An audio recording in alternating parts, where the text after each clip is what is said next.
अस्सलाम वालेकुम नाज़रीन, मेरा नाम एडवोकेट नुमान बशीर गुमन है। मैं आज मौजूद हूँ अमर भाई के पास से। इनसे पूछते हैं इनकी मेहनत और इनके नतीजे से जो रिसेंटली अभी ड्यूसबरी बाढ़ने से मोहम्मद इकबाल हुसैन एमपीए बने हैं, इनका पॉइंट ऑफ व्यू लेते हैं कि इन्होंने किस तरह इसको देखा और किस तरह इनकी टीम ने वर्क किया, क्योंकि सिर्फ एक मंथ का इनके पास टाइम था। इसके अंदर उन्होंने डिसीजन किया था और उसके बाद उन्होंने कंपेन का बाकायदा आगाज किया था। जी अमर भाई, आप इस पे क्या कहना, किस तरह आपने सिलेक्शन को, क्योंकि फ्रंट पे आप मैंने देखा आप लीड कर रहे थे, तो किस तरह लोगों का रिएक्ट था? क्या वो ऐसी वजह, क्या ऐसा टर्निंग पॉइंट बना जिसमें आपको माशाल्लाह 7-8 हजार वोट की लीड मिली है? जी सलामकुम, आपकी मेहरबानी जो आपने अपना कीमती वक्त निकाला है हमारे लिए। सबसे पहले मैं जितने भी हमारी इलाका है वहाँ में जिन्होंने हमारे पर इत्मीनान किया है और इतनी बड़ी अक्सरियत से हम सबको उन्होंने जिताया है, उनका शुक्रिया।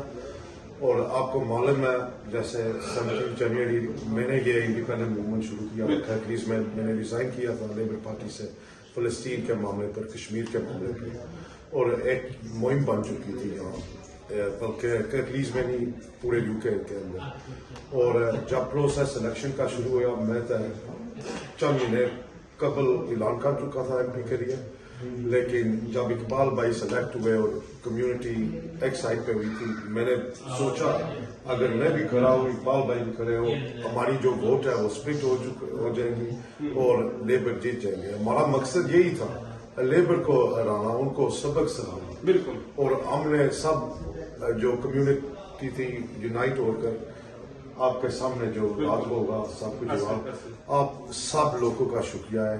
एक इकबाल भाई ने एमपी बना या मैं नहीं बना, हम सब एमपीज बने। ये हमारी आवाज मसला कश्मीर जो आम मामला है और फलस्तीन, जैसे कि हमारे जो साबका लीडर थे मुल्क के, वो बता चुके हैं फलस्तीन और कश्मीर दोनों सिस्टर स्टेट है, तो जो जुल्म और जबर वहाँ होता है कश्मीर पर भी होता है।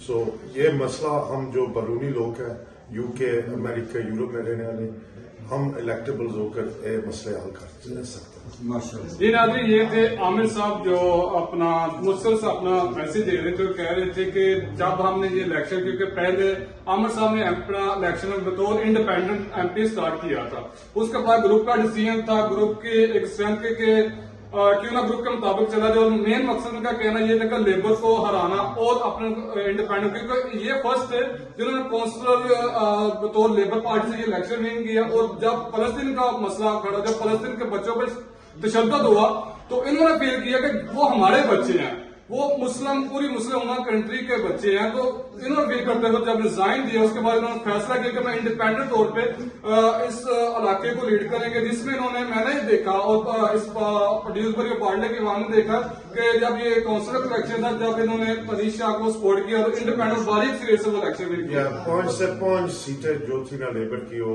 हमने जीत ली इंडिपेंडेंट, और सब नए बंदे थे, कोई पुराना नहीं था लेबर का, सब नए लोग आए थे।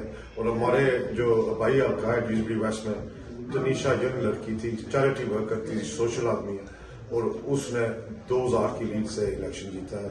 ये सब हमारी कम्युनिटी की वजह है। और जो शहीद वहाँ जालिमों के अगर शहीद हो रहे फलस्तीनी, उनका खून का हक हमें मालूम है। जी बहुत बहुत शुक्रिया वंस अगेन अमर साहब, बहुत बहुत मुबारक आपको और आपकी पूरी टीम को। इंशाल्लाह once again, thank you very much.